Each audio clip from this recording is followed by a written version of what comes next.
Parameters and arguments. இது பார்க்கறதுக்கு முன்னாடி ஒரு சின்ன எக்ஸாம்பிள். ஜஸ்ட் இமேஜின் என்னோட ரைட் ஹேண்டில் அடிபட்டு இருக்கு and I'm trying to turn the page. ஆனால் அது என்னால் முடியல. அப்போ இம்மிடியட்டாக என்ன ஆகும், my left hand will take that position. நான் லெஃப்ட் ஹேண்ட் யூஸ் பண்ணி நான் பேஜை திருப்பிப்பேன். Both hands are the parts of our body, but டைரெக்டாக நான் ரைட் ஹேண்ட் யூஸ் பண்ண முடியும்னும் போது left hand is not going to do that work. But right ஹேண்ட்னால் முடியாதுன்னு சொல்லும்போது left hand is automatically taking that position. ஆனால் டைரெக்டாக இந்த ரெண்டு ஹேண்ட்ஸ்க்கு நடுவில் எந்த கம்யூனிகேஷனும் கிடையாது.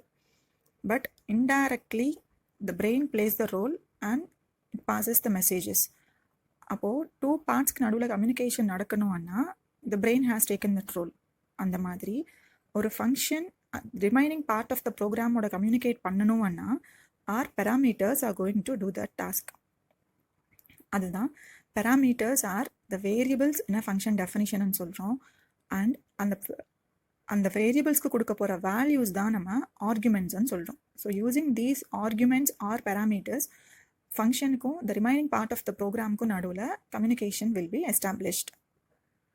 And when we are using these parameters, we can use them in two methods. One is parameters without type, another one is parameters with type. First, let us see parameter without type.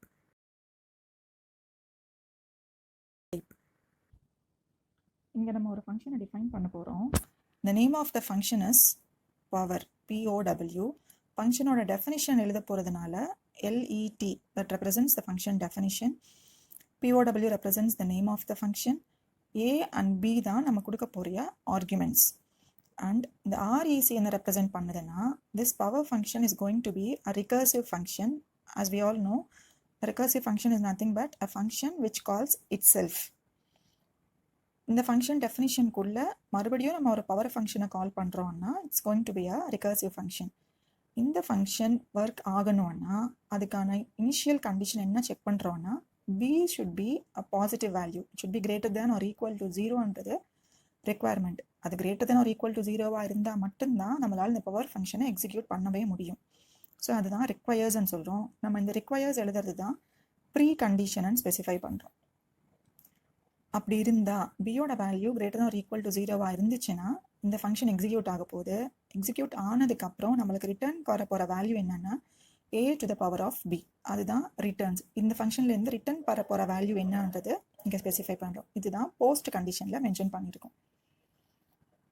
Okay, இப்போது நம்ம இந்த function டெஃபினிஷனில் எங்கேயுமே a b வேரியபிள்ஸோட data டைப்போ இல்லை power ஃபங்க்ஷனோட return டைப்போ எதுவுமே specify பண்ணலை.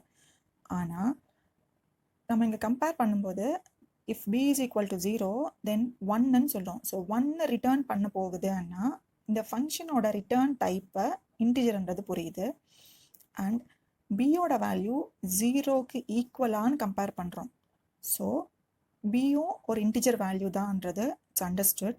Same time ஏவை product பண்ணி இதிலிருந்து வர வேல்யூ ஏதோ ஒரு ஸ்டேஜில் b becomes 0 அண்ட் அது மல்டிப்ளை ஏயோட மல்டிப்ளை பண்ணும்போது ஏவும் ஒரு இன்டிஜர்ன்றது கேன் பி அண்டர்ஸ்டுட்.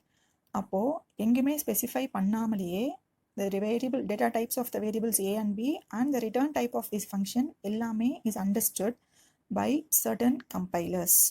அதுக்கான எக்ஸ்ப்ளனேஷன் தான் இந்த பேராகிராஃபில் கொடுத்துருக்காங்க. And now parameters with type.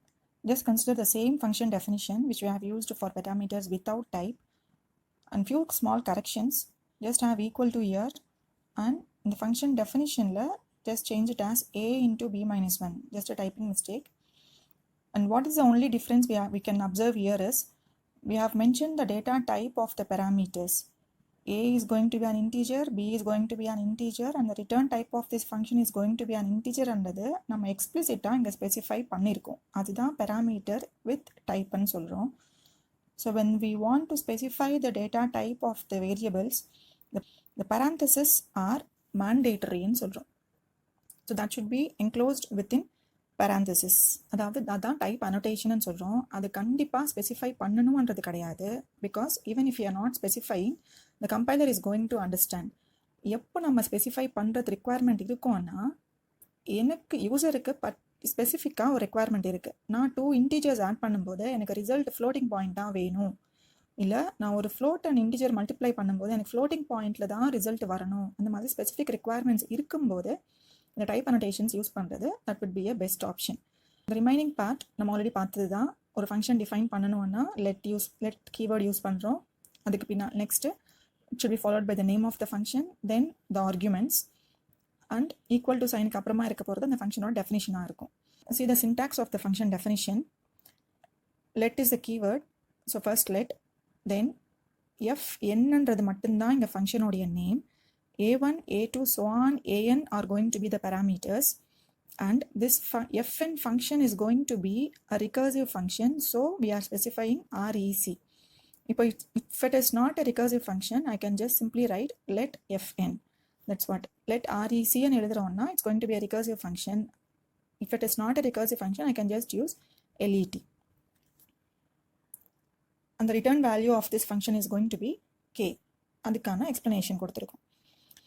A function definition which calls itself is called as a recursive function, which you already know. Functions with types நம்ம specify பண்ணுறோம்னா just look at the syntax. X gives y னா input உடைய data type x, output உடைய data type y.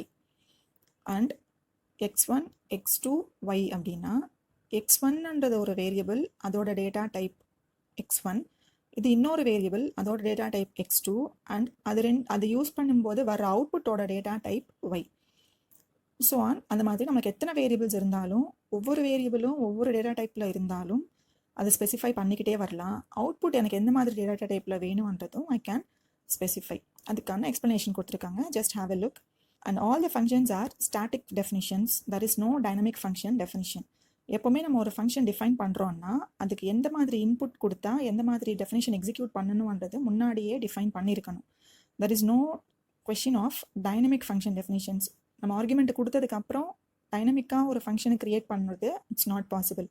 அதனால தான் all the functions R static definition அப்படின்னு சொல்லியிருக்காங்க.